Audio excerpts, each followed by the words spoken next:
What's up, guys? We've got a pretty special thing, and that is a world submission. A world submission, not just any submission. These are going to be 5 leaders from Worlds. What we did was we preloaded them. I clicked a little button, so we're going to do it as a surprise. Now, the only thing I didn't think about was remembering what the order is.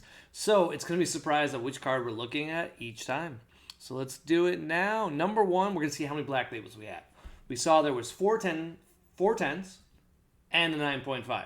So that would have been a cool submission to be like, boom, 10 out of 10, pristines at least. But we'll take it. It's also a good sign. We don't want Beckett to be like lowering their standards, which is what people were complaining.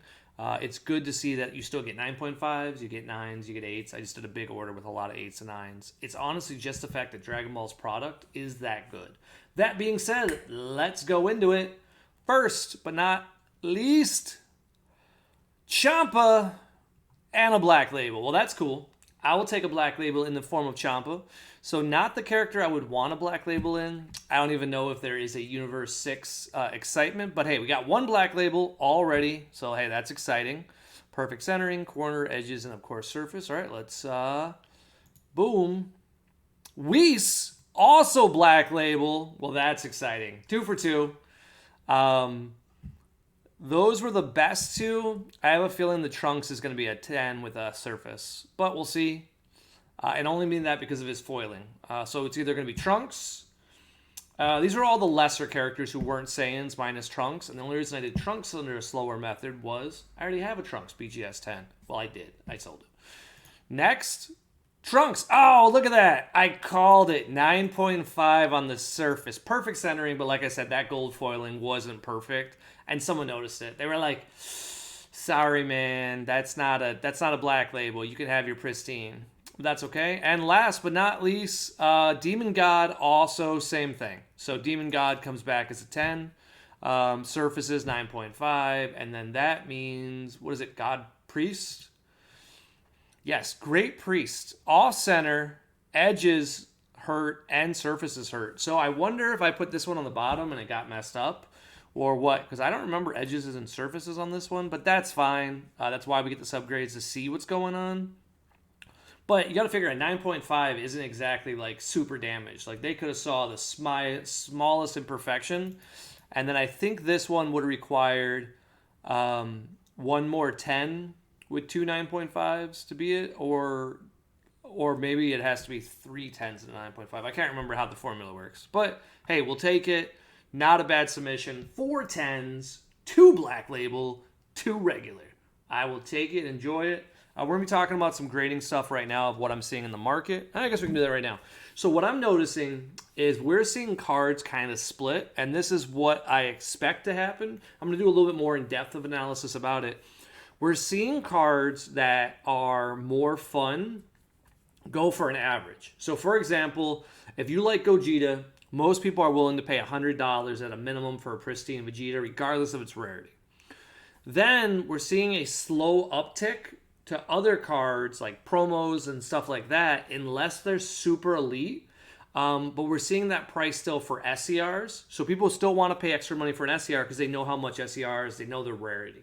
The biggest problem we're running into is trying to determine how rare Dragon Ball cards are for the other stuff. Because pop reports isn't enough.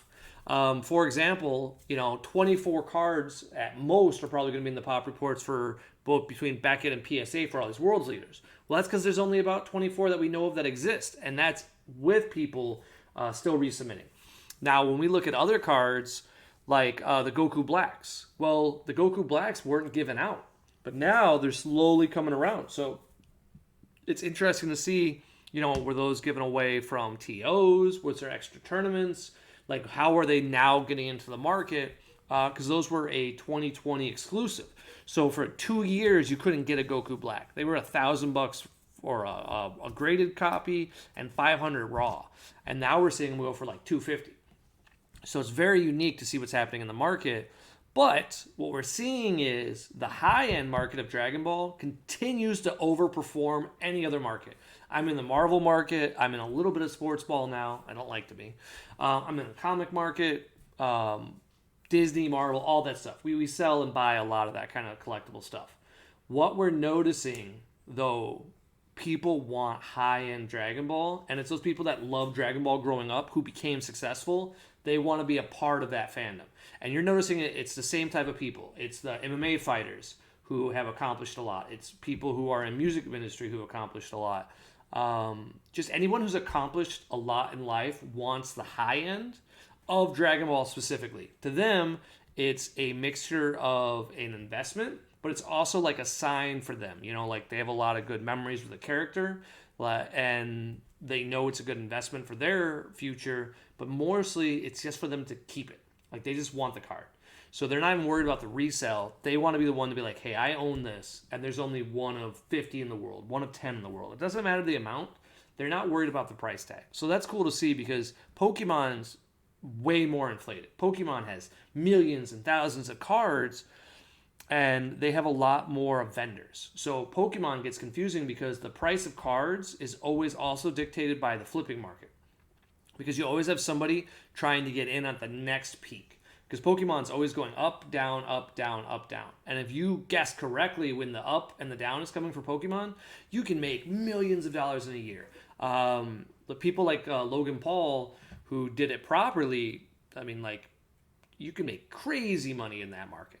Whereas with Dragon Ball, you have to take your time. You don't have millions of people to sell to.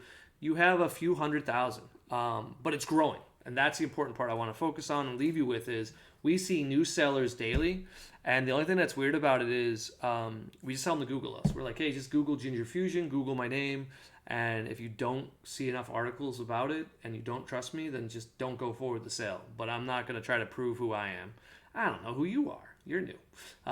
But it's cool to see, though. Like, I like to see new business, new enterprises in Dragon Ball.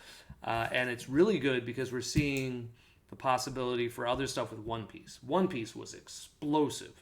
It is sold out for the whole release, and it's still 2 months away.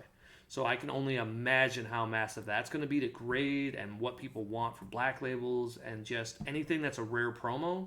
It's probably going to be some good money. So I'm excited for it. Recommendation today is just have fun. Later.